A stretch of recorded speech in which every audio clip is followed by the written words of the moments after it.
आज चाहिँ मैले class 11बाट प्यारालोग्राम law of vector Edison लिएर आएको छु। यो चाहिँ धेरै इम्पोर्टेन्ट रहेको छ, साथै यो चाहिँ धेरै सोधिने डेरिभेसन पनि हो। यो डेरिभेसन गर्नको लागि हामीले चाहिँ पहिला एउटा फिगर बुझ्नुपर्ने हुन्छ कि यो डेरिभेसनको लागि चाहिने फिगर म बनाउँछु, त्यसपछि हामी फेरि डेरिभेसन गर्नेछौँ। यो चाहिँ प्यारालोग्रामको लागि आवश्यक फिगर हो कि। अब यो फिगरबाट यो फिगरभन्दा माथि हामीले स्टेट लेख्नुपर्ने हुन्छ। यो जुन यसको स्टेटले के भन्छ भनेपछि दुईटा भेक्टर छ भनेपछि हैन, two vectors A vector and B vector ले चाहिँ के रिप्रेजेन्टेड गर्छ त बाइ टु एडजेसेन्ट साइड्स। यो र यो साइड्स के यो ए भेक्टर र बी भेक्टरले चाहिँ ए भेक्टरले मैले यो साइड भनेछु, ए भेक्टरले यो साइड र बी भेक्टरले यो साइड चाहिँ रिप्रेजेन्ट गर्छ भनेपछि त्यसको रिजल्टेन्ट चाहिँ के हुन्छ भनेपछि आर भेक्टर भनेको A vector plus B vector हुन्छ भनेर यसको स्टेटले भन्छ। त्यसपछि हामी लेट भनेर लेख्नु पर्यो। Let A vector and B vector are the two vectors which are represented by two adjacent sides OA and OC of parallelogram। कुन प्यारालोग्राम छ त OA BC प्यारालोग्राम। ल फेरि सुन्नुहोस् है त एकचोटि। लेट ए भेक्टर भनेको चाहिँ A vector and B vector are the two vectors which are represented OA and AC where AC represented गर्छ अफ प्यारालोग्राम OABC। देन यसको रिजल्टेन्ट चाहिँ के हुन्छ भनेपछि R vector equal to A vector plus B vector, यो लेख्नु पर्यो। त्यसपछि यसको म्याग्निट्युड अफ आर भेक्टर निकाल्नु पर्छ। म्याग्निट्युड अफ आर भेक्टर ले के भन्छ भनेपछि थीटा भनेको के हो त let theta be the angle between the vector. यो भेक्टरको चाहिँ भेक्टर बनाउनको लागि आवश्यक थीटा हो। अनि यो थीटा भनेको चाहिँ let theta be the angle between the vector and अल्फाले चाहिँ के गर्छ त अल्फा भनेको एंगल मेड बाई रिजल्टेन्ट के यो बनाउनको लागि चाहिँ यसले हेल्प गर्छ। रिजल्टेन्टको लागि चाहिँ यसले हेल्प गर्छ, मतलब बनाउनको लागि resultant. Let theta be the angle made by the vector and the alpha be the angle made by resultant. Angle made बनाउँछ मतलब यो छ नि, यो आर भेक्टर भनेको A vector plus B vector हो, यसको चाहिँ एंगल भनेको अल्फा हुन्छ भनेर हामीले सपोज गर्छौँ। त्यसपछि हामीले कुन ट्रायंगल लिनु पर्यो त OBP ट्रायंगलमा। इन ट्रायंगल OBP मा के हुन्छ त पाइथागोरस साध्य लगाउने h square equal to p square plus b square, where h square भनेको यो OBP मा हो, h भनेको OB भनेको OB को square, OB square equal to p भनेको के छ त p भन्दा नि b स्क्वायर गरौँ त पहिला सजिलो हुन्छ। b भनेको OP को स्क्वायर, OP यहाँ हेर्नु OB h भनेको OB को स्क्वायर, OB भनेको h भयो। त्यस्तै h भनेको OB, p भनेको b भनेको OP को स्क्वायर प्लस p भनेको हेर्नु p स्क्वायर भनेको BP को स्क्वायर या PB को स्क्वायर भयो नि त, PB को स्क्वायर। ब्राकेटमा के लेख्ने त h square equal to p square plus b square, यो लेख्ने। नाउ अब OB भनेको आर छ नि त, यहाँ OB भनेको आर, यहाँबाट आरको स्क्वायर इक्वल टु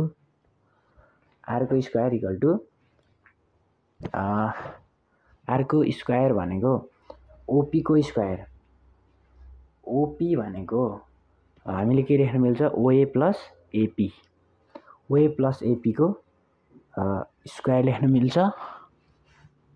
ओए प्लस एपीको ओए प्लस एपीको स्क्वायर यहाँ हेर्नु है। ओपी भनेको ओए प्लस एपी हो नि त। OA plus AP OA plus एपीको whole square plus PB square. यहाँबाट आर स्क्वायर भनेको अब यसमा ए स्क्वायर मतलब ए स्क्वायर ए प्लस बीको होल स्क्वायरको सूत्र लगाउँदाखेरि ओएको स्क्वायर प्लस 2OA अनि सरी 2OA एपी प्लस एपीको स्क्वायर प्लस पीबीको स्क्वायर। अब आर स्क्वायर भनेको a square plus 2A AP plus एपीको स्क्वायर। एपी प्लस पीबी भनेको एबी हुँदैन त, त्यही भएर यहाँ हामीले एबीको स्क्वायर लेख्न मिल्छ। किन एपीको स्क्वायर प्लस पीबीको स्क्वायर इक्वल टु एबीको स्क्वायर। यहाँ हेर्नु है, किन भनेपछि यो हामीलाई के भने एबीको स्क्वायर एबीको स्क्वायर लेख्नु पर्यो। एपी प्लस पीबी हामीले के छ त्यहाँ एपी प्लस पीबीको स्क्वायर इक्वल टु एबीको स्क्वायर हामीले त्यही लेखेको छ। अब R square equal to A square plus 2A AP plus बीको स्क्वायर भयो। किन भनेपछि यो छ नि एबी भयो होइन। यो एबी भनेपछि यो यताको छ नि यो ओसी, यहाँ बी छ नि, हामीले एबी भनेको के लेख्न मिल्छ त बी लेख्न मिल्छ। त्यही भएर एबी भनेको बी लेख्न मिल्छ। त्यही भएर यहाँ एबीको ठाउँमा बी स्क्वायर आयो। यसलाई हामीले इक्वेसन 1 मान्ने। अनि अल्सो इन ट्रायङ्गल गर्छु है त म। अल्सो इन ट्रायङ्गल एपीबीमा कुनमा त यो ए हो एपीबी। इन ट्रायङ्गल एपीबीमा साइन थीटा निकाल्नु पर्यो। साइन थीटा भनेको PB upon AB. Sine theta भनेको यो हो नि त पीबी अपन एबी। कहाँ छ AB PB upon AB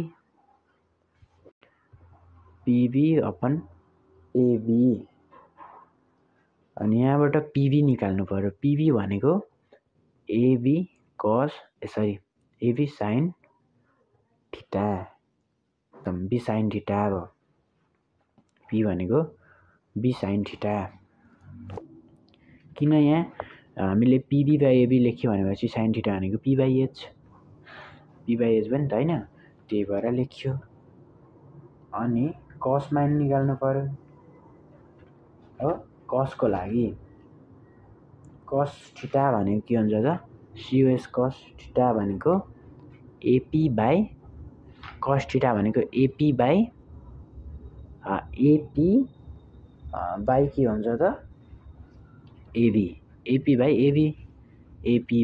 AB यो फर्मुला त बुझिहाल्नु होला। कस थीटाको फर्मुला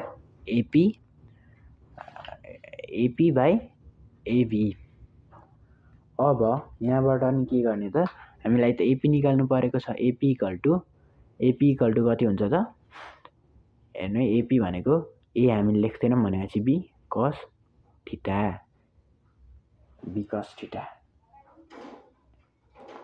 अब हामीले फ्रम इक्वेसन 1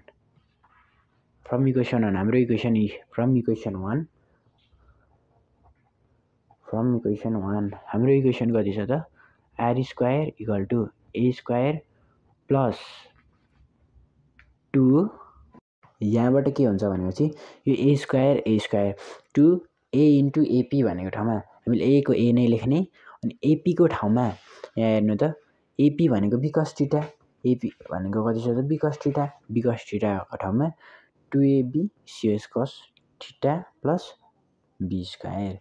अब आर इक्वल टु यो स्क्वायर हटेपछि यता रुट जान्छ a square plus 2ab cos cos theta plus b square. अब हामीले त के निकाल्यो म्याग्निट्युड निकाल्यो भनेपछि अब डिरेक्सन निकाल्नु पर्यो direction of R vector direction निकाल्नु पर्यो कुन ट्रायंगल त इन ट्रायंगल ओबिपी मा यो ठुलो ट्रायंगलमा के ओबी साइड देखिएको रहेछ इन ट्रायंगल हामीले चाहिँ म्याग्निट्युड डिरेक्सन निकाल्नु पर्ने छ डिरेक्सन चाहिँ कुन पोइन्टमा निकाल्ने त ओबिपी मा निकाल्ने म यो उतापट्टि गर्छु है त अर्को पार्टमा हामीले यो यतापट्टि गरौँ भनेपछि इन ट्रायंगल ओबिपी मा निकाल्नु पर्ने छ त्यसको लागि म यता फिगर बनाउँछु है त ल हेर्नु है त हामीले चाहिँ के निकाल्नु पर्ने छ त डिरेक्सन हैन त हामीले चाहिँ के निकाल्ने त डिरेक्सन अफ आर भेक्टर के हामीले डिरेक्सन अफ आर भेक्टर निकाल्नु पर्ने छ डिरेक्सन अफ आर भेक्टर भनेको कति हुन्छ त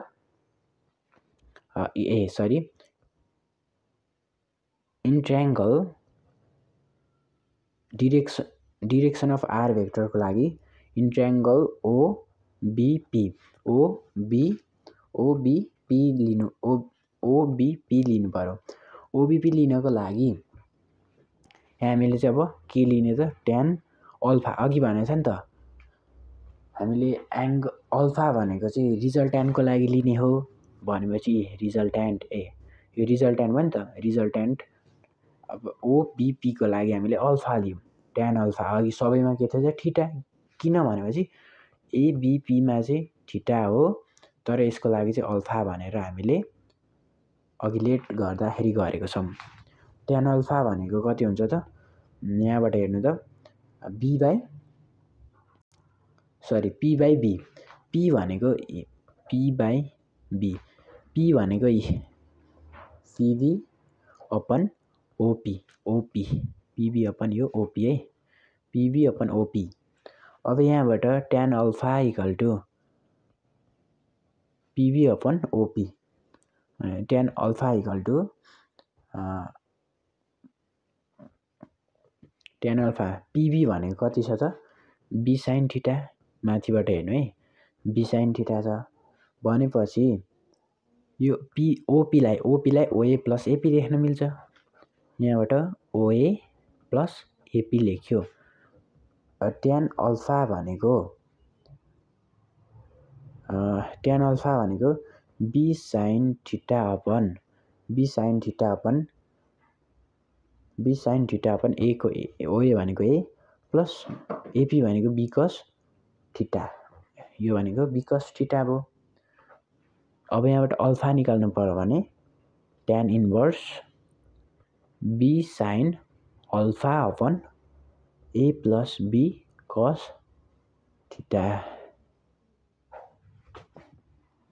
ल यो चाहिँ तपाईहरुले स्क्रिनशट गर्नु हैन अनि त्यसपछि यो लेखेर जानुभयो भने तपाईहरुको फुल मार्क्स आउँछ है त।